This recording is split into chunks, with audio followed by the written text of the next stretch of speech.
you doing? Justin here with another Stevie Ray Vaughan lick for you. This one's really cool. It's got a little trademark kind of a technique of his. It's a very, very simple lick, but these couple of little things are really nice elements to get into your playing. So let's get to a close-up and check out how to play it.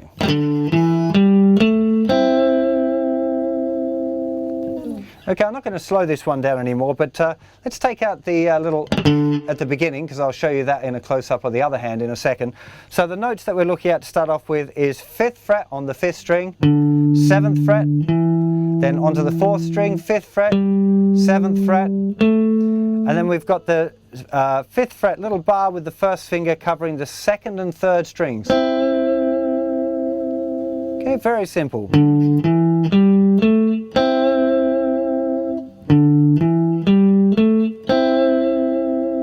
But to really get that Stevie thing,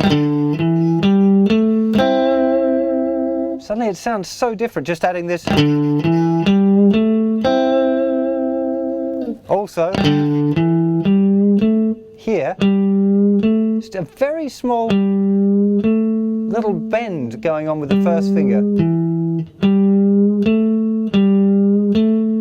Okay, just if I take all of that stuff out, really doesn't sound very interesting at all.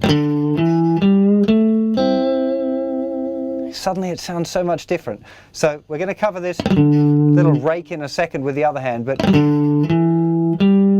little bend there with the 1st finger, going to the 3rd finger, and here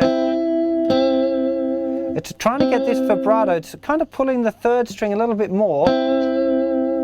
I know in theory it shouldn't, but it doesn't. It does something sweet to the sound.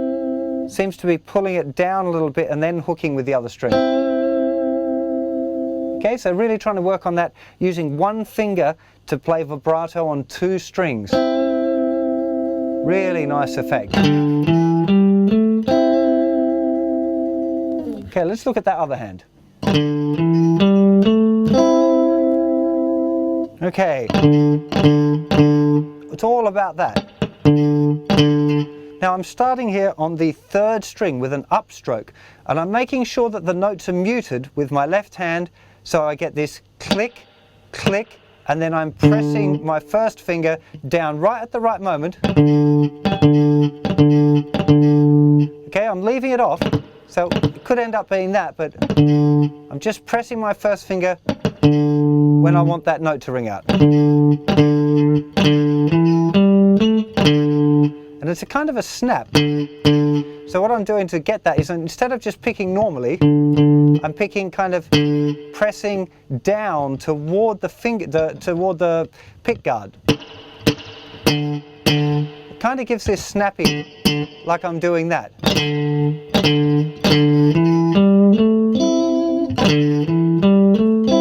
It's one of those Stevie things where he's really exploring the dynamics, having very loud amplifiers and being able to dig in and then play soft again.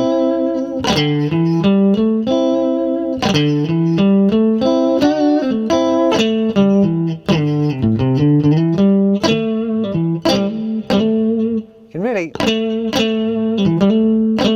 you can do it off any note really. It's definitely a technique.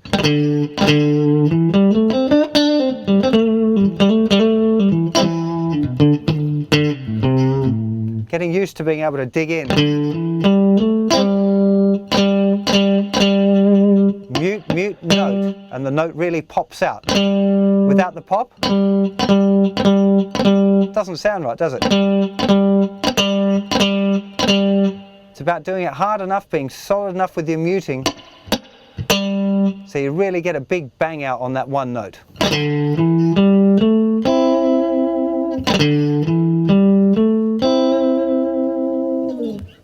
This lick is a great example of one that on the page looks pretty simple when you just think, well, it's playing a couple of notes up the minor pentatonic scale and then 2 notes together. It doesn't really look very exciting, but when you hear them and you can hear all of those little inflections in the notes, that's where you really discover the depth in a lot of those things. So it's definitely another reason why it's better to be learning music using your ears and transcribing than it is just to purely be looking at kind of lick books kind of things. You've got to be listening, because it's all about listening. It's all about listening. I say it far too often, but I'll say it one more time. It's all about listening.